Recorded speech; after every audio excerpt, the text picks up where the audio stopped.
That's not all from the head of state. A new war front between President Uhuru Kenyatta's allies and Deputy President William Ruto is clearly emerging, with ICTCS Joe Mucheru now accusing the DP of hoodwinking the youth in the name of God. Mucheru says the DP has desecrated the pulpit by turning it into a political podium and spewing falsehoods. But DP Ruto has dismissed the CS, saying as long as he was talking about the youth, he was speaking his language. NTV senior political affairs reporter Kennedy Mureithi has more. Here we have a lion.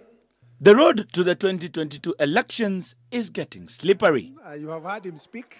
ICT Cabinet Secretary Joe Mucheru has given a glimpse of what may be sentiments from his fellow cabinet secretaries in the days to come. The CS says Deputy President William Ruto's hustler narrative is a big scam. The suffering that many of our youth are going through has unfortunately made some of them easy prey for all manner of political charlatans who are promising to take them to heaven if they elect them. These are false promises made by false prophets, and we all know how it will end, in tears and frustration. The attacks also opening doors to what may be a vicious battle for the souls of the youth in the run-up to the 2022 general election.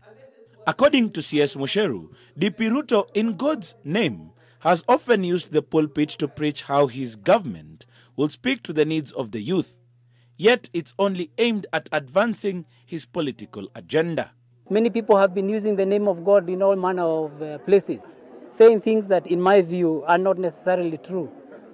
To thank God the Father that we did not have money to the counties cannot possibly be correct. Why would God not want us to have money in the counties? Why would God not want us to have, in terms of youth, getting the 7-year tax holiday? Why would God not want us to have the youth commission so that the youth can take more control, more charge of their lives? Mucheru accusing the DP of being a sheep in wolf's skin. Remember that not everyone who proclaims their religion by shouting from the mountaintops, Bwana asifiwe and hallelujahs at every opportunity means well. For some, their actions betray them. Mucheru hitting out at his boast of being a master liar, especially to the youth, by promising a heaven on earth. I have been engaging with youth, and every day we have conversations. They are suffering, but they are being cheated every day by people. By your boss? By people. And they are being cheated. And really, it's not fair. So that's why I'm actually angry. And I'm saying, Kiumane, people must know the truth. The CS, who has declared he will not be joining politics after his tenure in cabinet, also accusing the church of being complicit in Ruto's power games induced with loads of money. The main problem, as I see it, is that these churches have been silenced by, say, massive donations from politicians who have been gifted with the pulpit to preach the gospel, sometimes of division, and to nudge citizens towards a class war. These Bible-waving politicians have especially targeted the youth because they think wrongly that the youth are gullible and easy to manipulate. In fact, Mucheru says the DP betrayed the president at his hour of need. Having worked extremely closely with the president, some of his closest friends are the ones that are fighting him the most because he chose not to allow this country to be plundered. Earlier, youth spoke here talking about everything is about money and what people can actually get out of money. And so when you stop people from doing some of these things, they become your worst critics.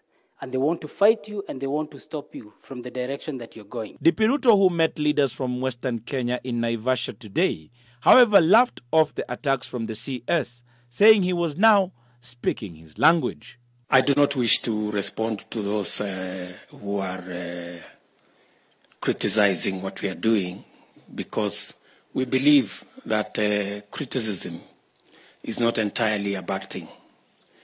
At least they are recognizing that we are having a conversation, which is good enough. According to the CS and most of the people who are at this particular function, the youth are 70%, and getting them on your side is a sure victory in 2022.